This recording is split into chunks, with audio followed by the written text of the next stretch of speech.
It's hot in the state of Mississippi and football seems so far away.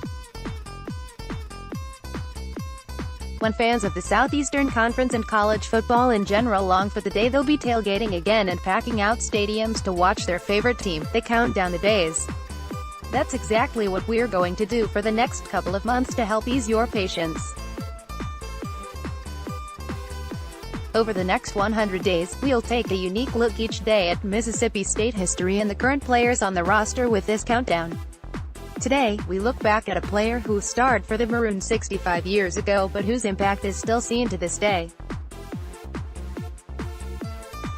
65 days, a reflection of Jackie Park. 65 years ago, MSU would be plagued with losing seasons and inconsistencies after they chose to fire the highly successful Alan McKean in 1948. McKean had given the Maroons the most success they had ever had from 1939 until his departure, as he was 6'5", 193 in his 9 years. There were no losing seasons during his tenure, and his teams won 8 or more games 4 times, including the school's first 10-win season in 1940. Slick Morton couldn't do any better than that in his 3 seasons from 1949 to 51, and State would turn to Murray Wormuth in 1952. Wormuth had a strict policy against married players being on his teams, but he would try to work around it when he saw the talent of Jones County Junior College quarterback Jackie Parker. Parker initially went to JC for the sole reason that he couldn't play at many big-name colleges due to his marital status. So for the Bobcats, he played baseball and football as well as anyone had before him. He would ultimately become a JUCO Hall of Famer for his work in Jones County, and was so good that Wormuth was going to find a way to skirt his own rule.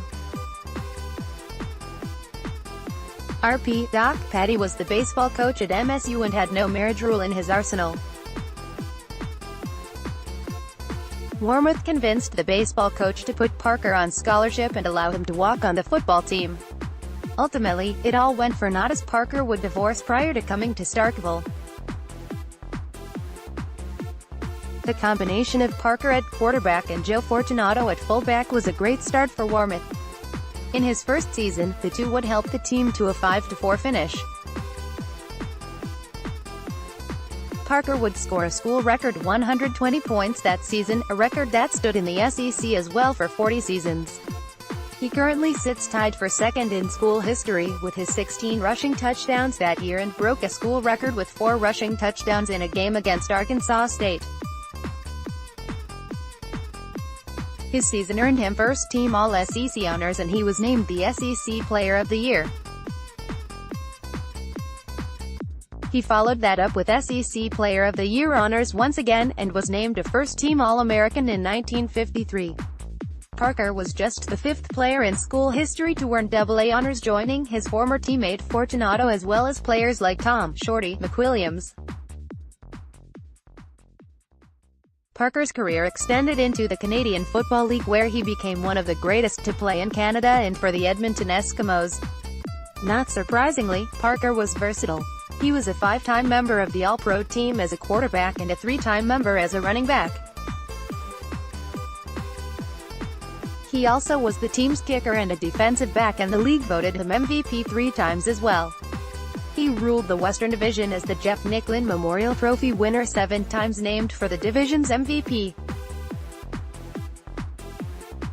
When the dust settled, Parker earned recognition in the Mississippi State and Mississippi Sports Hall of Fame in 1972, the National Football Foundation, and the College Football Hall of Fame in 1976.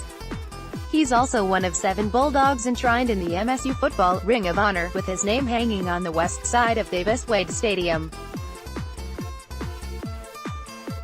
Parker later coached in the CFL before giving up football altogether in the mid-1980s. The fast freight from Mississippi State passed away from throat cancer in 2006 in Canada, but his memory still lives on today across the landscape of football, whether it be north of the border or in the Deep South.